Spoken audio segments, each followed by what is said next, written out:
When I was younger, I wrote a lot about like drugs and drinking and being sad or whatever the hell I wrote about. And then I was in a band like in my 30s. I was trying to write like darker material. Yeah, I just write about what I think about, Which are nihilistic thoughts. which are nihilistic, Apparently. existential, kind of just like, I mean, yeah. I mean, that's what comes out. Well, it's a pretty nice day for a kick in the face, and if you like it so much, you should take my place. There's no ice cream on my plate. Ultralights began as a pandemic recording project in a homemade studio. Now, a full-fledged band with their debut album on the way, the project evolved from frontman John Robinson's desire to escape the jaded cycles of being in a band. On Pleasure's All Yours, they embrace creative limitations and a dreamer's mindset, resulting in a sound that's more honest and relatable than Robinson's past work. The album is out July 10th, and not long ago, I spoke with Robinson and guitarist Leela Hoehn about the experience of building this band and the evolution of its sound. You should take my place, I get my way, all the way. Wait a minute now, I got me bad feeling, yeah, but Okay, John, I just wanted to ask, when you were first starting out, I know you were kind of teaching yourself how to record, and so now, here you guys are, a full band, debut album on the way. Was this always the plan, or were you just originally looking for something to like keep you busy during the pandemic? oh, yeah, no, I mean, I was always planning on writing another record because I've been in bands for like the last like 20 years, and I was kind of on a hiatus during the pandemic. That's everybody, I guess, kind of was. But yeah, there was a focus of creating a new band. It wasn't necessarily Ultralights wasn't the band. It was kind of a different band I was trying to start. And then we moved back to Atlanta after everything kind of opened back up again. And the music that I was working on during the pandemic kind of like, was the starting point for this band. And then when we all got together, I started writing more of like what is on the record, and most of that early EP that we have, like most of that was written after everybody had joined the band. Okay. Yeah. So it was recorded, mixed, produced by Chris Sampson, mastered by Mikey Young. Do you think any of those recording skills that you picked up, do you think those made the recording experience a little different with Ultralights compared to your past projects that you mentioned? Yeah. I mean, now I understood the language a little bit better to get what I needed in the studio versus when I was younger. I'd go into the studio and I wouldn't know how to capture like my vocals the way I wanted them to. So a lot of the times I would just do doubled vocals over like my whole vocal. And I didn't ever really like the way it sounded. I didn't like the way my voice sounded when I was younger. So I was always trying to find a way to basically hide that I was insecure with my voice. But after recording on my own, I worked on my voice a lot and got it to where I just liked the way it sounded.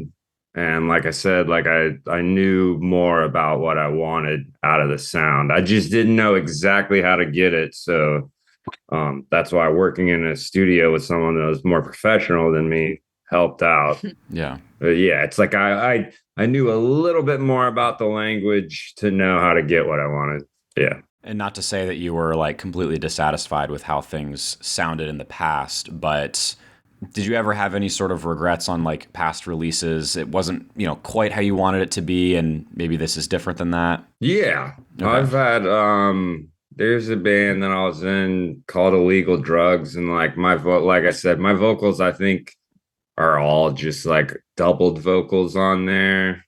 And it doesn't sound like what I was going for. But I mean, a lot of people love that album. Like that live in Atlanta, come up to me and like all the time and are like, "Oh, I love that Illegal Drugs record." And I'm like, "Well, I'm in a band now. Come check us out." Yeah. Yeah. a lot darker. I think like the vocals Yeah. were like a lot darker of a sound in general, and a more serious John too, I think. Well, yeah, is that Yeah. the songs are like a lot different too. I was like Mm. going through a phase of being like I was writing really poppy, like rock and roll when I was in my 20s. And then I was like, I want to change. I want to be like play heavier music to where I can like really get into it live. And then that got boring to me. And then now I'm back on like the poppier side of It's like a things. little bit of both, I feel like. Yeah, it's a little bit of both, Yeah. but it like works more with my sensibilities, I think. But Sure. yeah. I think I read something that called it, was it nihilistic? Yeah. Yeah.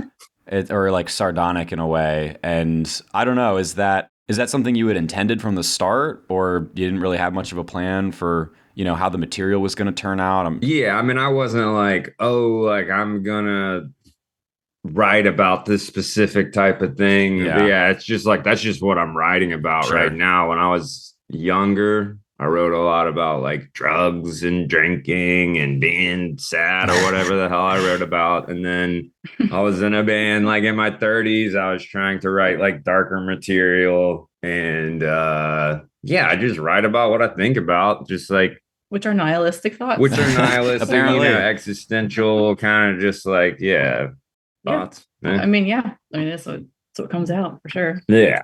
And I thought this was interesting. So to read about, so obviously, you guys have been together for a while. You've worked creatively together for years as well. But I understand this is your first musical project. I imagine, your history has obviously lent itself very well to the band. But has there been anything new that you've learned about each other since like being in the same band? Oh my God. Well, first of all, I'm like, I was shocked that he even asked me to play with him because for years, I mean, I didn't even play guitar for years. So there's that. So I had, during the pandemic when he was like teaching himself to record, I also taught myself how to play guitar. Okay. Just had a lot of extra time and just felt like there was kind of no reason not to, because it's something I've just wanted to do forever. And I finally just committed to the time. But yeah, I mean, like we've worked on like little projects together. We've done like design projects together. We still do with the band. We collaborate on all the artwork. And we've had a store. We opened a store during the pandemic and we collaborated on that. And, so we've had like other types of projects that we've done together as a couple. But musically, I'm like, I don't know. I think I'm still kind of shocked at how fun it is to play together. Yeah. I mean, like it's been awesome. I can't really complain. I mean, like it's been challenging in a totally different way. But I think for me and him, John's been playing guitar since he was 11 years old, and I've been playing guitar since I was 35. So like there's a large gap in terms of like of my skill level, but also like because of how skilled he is in terms of like songwriting and like just I don't know, the way I learned was by playing his songs, and so like and I had to learn kind of quickly. So just practicing every single week together as a group, that would just like it's been like a boot camp basically for like the past several few years now. But it's been fun. I don't know. There's been a lot of challenges at first because I just didn't understand. Like when you're practicing and like you're like with the other guys, everyone's talking to each other. And I just could not, at first, I could not follow like what the hell it was they were all talking about. I had no idea what part of the song I was supposed to be picking up on. Like for him, like, learning and recording, it was kind of like the same thing. I had no idea what the lingo was. Yeah. And everyone says different things. There's no like, unless you're just like a really well-trained musician and all the terminology, people don't generally say the right thing. So I'm trying to take everything very literally. And anyway, so there was like a moment there where I was just like getting frustrated at every practice and feeling so worn out. Not overthink. Yeah. But then eventually, you just get better and you just, especially playing live and then adding in vocals and playing and singing, like all those things, just like, I don't know. Like I said, it's been a boot camp and it's been awesome. But yeah, I mean, it's been. Yeah, I mean, I learned from Leela being in the band, like how adaptable, like, I mean, I've been with her for a long time, but definitely the fact that she was able to jump into being a band and be very like professional with it and like fun still and not as scared as like, a lot of people would be. Yeah. And she has learned, there's a lot of steps to be in a band. It's like, it's not just learning the songs. There's also like, all right, this cable goes into this input, and then this input goes, for the next pedal, and then you have to plug this in. You have to make sure your daisy chain. So there's all these things And then like, you got to do it again tomorrow night. Right. After all the locks have been turned and like all your stuff's messed up, and you're gonna have to do that on your own because he's gonna be too busy to help. I'm gonna be also doing that, but I know what I'm doing, but it's like, yeah, there's a lot of that. And it's not just like Leela, like, yeah, this is her first band, but Alex that plays bass, he hasn't ever been on tour. So there's like that with both of them. It's like they're kind of new to the trying to be a more professional band. I'm not, the drummer's not. We've done it before, but it's it's cool to have that. It's cool to not just have like 4 jaded dudes in a band that have already done it before. It's cool to have people that are excited and have like more of a dreamer's like mind about like what you can do with music. Yeah, we could have more energy than you guys. I'm like so jaded. I'm like, nothing's gonna happen with this band. Like, I'm just trying to write music, but like to have them, it is helpful for me because it pushes me to actually care beyond like, I really care about writing music and playing a good show, but to have other people that are more positive, it can help me to be more positive. We're trying. Yeah.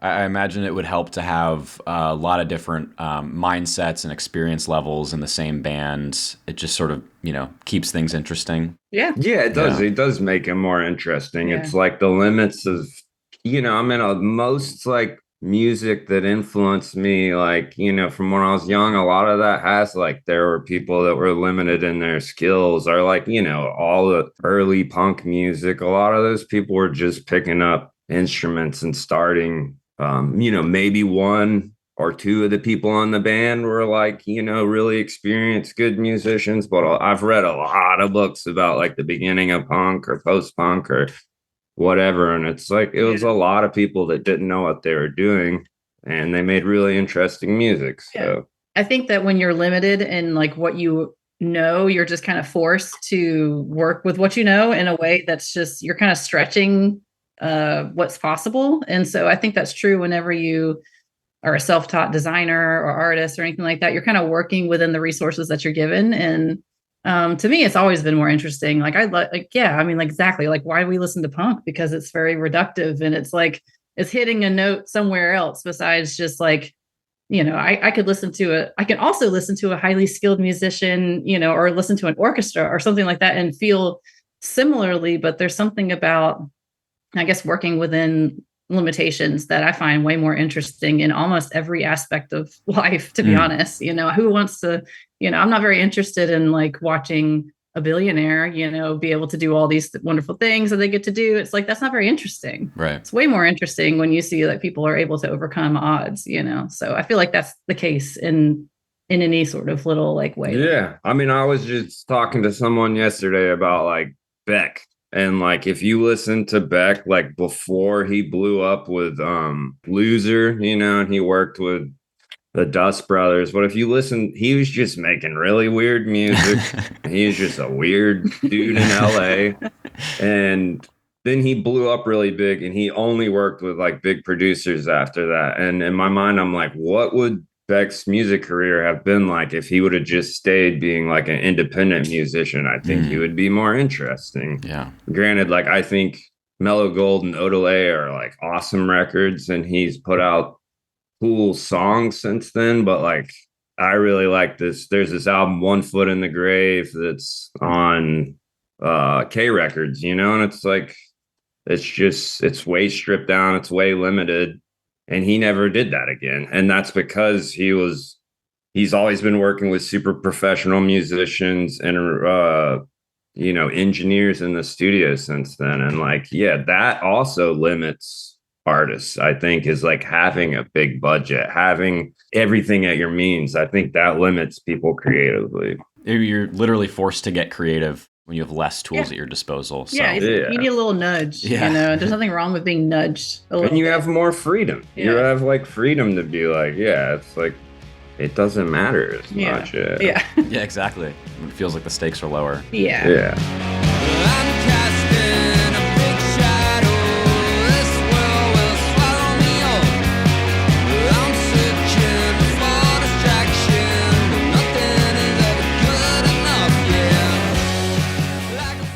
really tell there was a lot of work just put into the whole production of this album, and I was mentioned briefly down to the artwork, which you guys also collaborated on as well. Is that right? Mm-hmm. And my mom, actually. Oh, So okay. my mom is a painter, and the table and the candlestick and the two paintings in the back on the cover are actually part of a painting that my mom did, and John just really liked it and asked for permission to use part of it. And so we just kind of worked our themes and our ideas like around that painting as like the central focus, and then that's just kind of what ended up developing out of that. Did you wait to finish the album or like at least have the songs down before starting the artwork, or did they kind of come about simultaneously? I think there were 2 songs that we wound up adding to the record, like after we had already started, Yeah. like Good Enough and Diamond Dreams. I wound up writing them like after we had already recorded what we thought was going to be the record. Yeah. And so I think we kind of had an idea, but to be honest, I don't think I started But we didn't, really. we didn't finish the album cover until like it was already It's like, mixed and yeah, I think mastered, honestly. Yeah, I think so. It was like we just have so much going on. So it was like, it's also on the flip side of like doing everything yourself. You are just still doing everything yourself. So it's like it can be, I don't know, for me, it can get a little like bottlenecky Yeah. when you're like creatively kind of like exerting too much, like on multiple fronts. But yeah, we just took our time with it. We went back and forth with it. I mean, we collaborate pretty well, I feel like in general, but we do butt heads about like we different disagree things. about We're just so much stuff on visual things. But yeah, we're very different in a lot of ways, but it helps me, I think, as a designer to see things differently and to rethink things. Like I can be more impulsive. I'm a little bit more fiery about like just wanting things to get done too, like after a while. And then John's a little more slower paced, which is helpful with that because it makes me slow down and rethink it. And then turns out, unfortunately, he's right sometimes, most of the time about certain things. And it's annoying, but I mean, that's all I am with like recording too. And like recording with Chris, this experience was cool too, because there was never a moment where, like I kept being like, I want to go back and remix this song.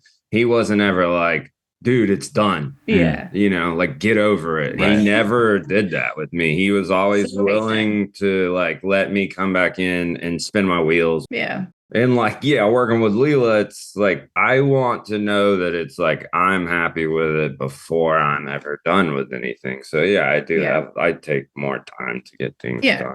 Which, it can be good. And sometimes like the back of the cover, I think at some point I was just like, I'm going to do this part. I'm fine. To be done with this because we need to be finished, and finally it had to get done. But then it worked out. I like the way that the back did it too. So. Yeah. Mm-hmm.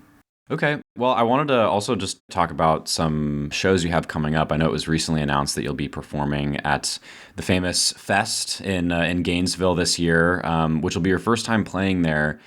And at the moment, are ultralight shows mainly sort of just limited to your local area? Because I know you still play. No, we kind of took a break booking anything for a minute there just so we could focus on releasing the album. And we're really, we have a show actually next weekend in Carborough, Chapel Hill, North Carolina, for a Dex Fest. And that'll be really fun. Pylon, they're playing, and like Entrevue is playing. But that's going to be really fun. And then we're trying to figure that out now, actually, because we've been trying to focus on getting the album out and just kind of like getting everything finished. Now we're trying to, get our stuff together to like book some shows in the fall. Yeah. I mean, we're doing it all ourselves. So it's just like, there's all these. When I was younger, I used to have like contacts, at a lot of places to where I could easily just be like, hey, like, can we set this show up? But like a lot of the bands that I used to play with, they're kind of in like, they either have broken up by now. Yeah.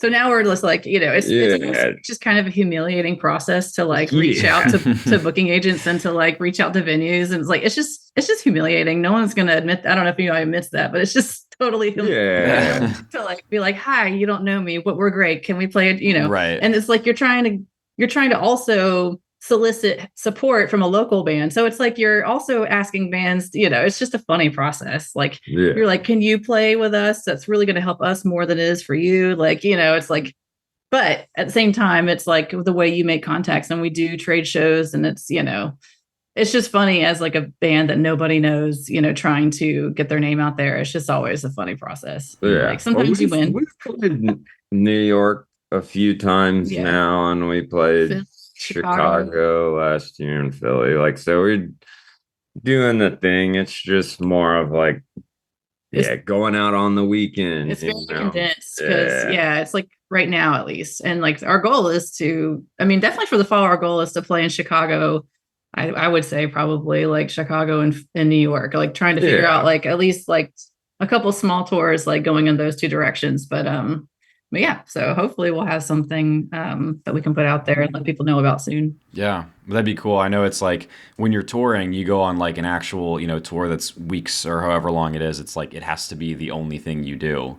And that's tough. Yeah. So yeah, it's hard, like, I mean, it's just expensive. I mean, like, just to put it like in a totally boring sense, it's just like logistically difficult, especially for, like we're not in our 20s, so like as you get to be like 30 something, you just have more responsibility. So it's just harder to leave for it's harder to leave. It's harder to be like, hey, we're gonna meet some kids at this show and stay, I'm like, yeah, I'm probably not gonna, we're probably gonna get a hotel, so that's like an extra expense that we have to, But that being said, I mean, like we do want to tour, so we're just hopeful that like after this I guess after this season, we're just like trying to figure out better ways to do that, and hopefully at some point we'll get some support to do that, because that's really the goal, is just to have more support trying to do these things. But and someone that can help us make it make more sense. Yeah. I really enjoyed reading the press so far and the write-ups surrounding this release. I think it might have been whatever's on like the Bandcamp. I think that was like from Chunklet. It was very colorful language. But that's I was going to ask, is there anything more that you might want people to know about, it's your first album that maybe hasn't been mentioned somewhere else? Maybe you should answer this. I mean, I'm drawing a blank on it, but I mean, there's a lot of like, we get the specific references of like the bands that we sound like. And, I mean, obviously we're influenced by a lot more than what has been mentioned so far. But I think the one that one you're talking about mentions like the Australian punk music, kind of like I'm very influenced by like the punk that's been there from like the 80s and like more of the early 2000s. And now like it's huge, like Amyl and the Sniffers, all those bands are huge.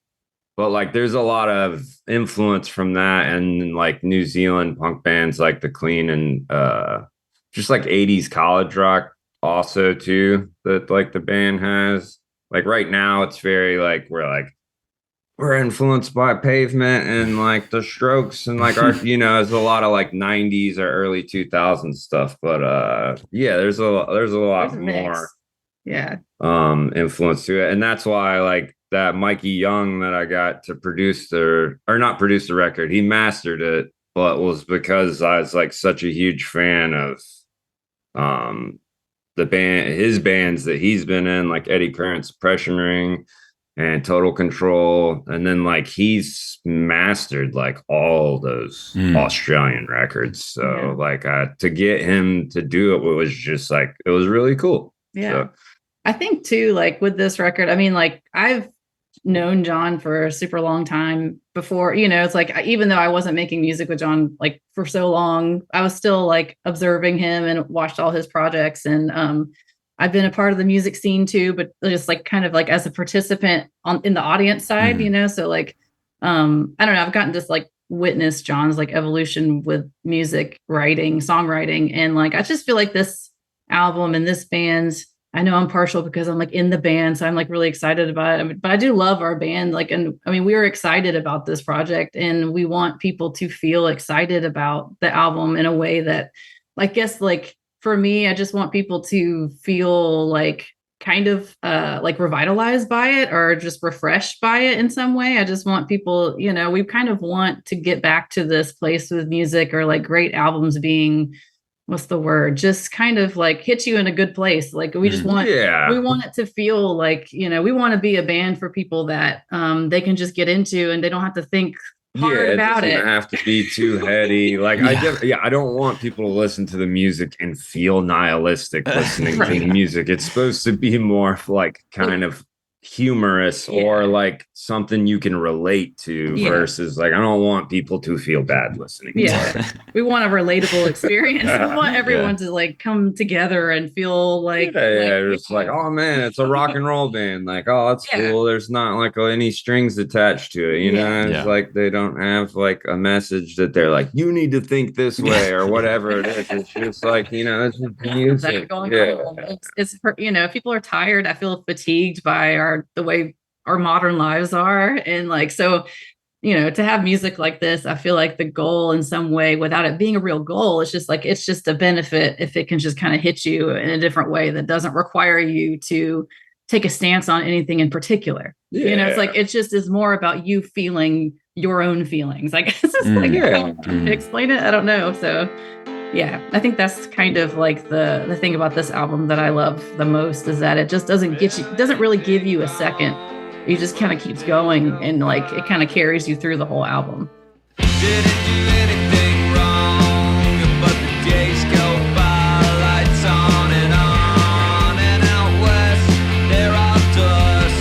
They start to feel so dangerous, like you want, Pleasure's All Yours, the first full-length body of work from Atlanta's Ultralights, is out July 10th. You can pre-order it from their Bandcamp page and keep an eye out for future tour dates so you can see it played live. For more interviews with other cool bands, visit youngsteryear.com, follow this project on Instagram @youngsteryear, and listen to these interviews anywhere podcasts are available. That's all for now. Hope you enjoyed, and thank you for listening.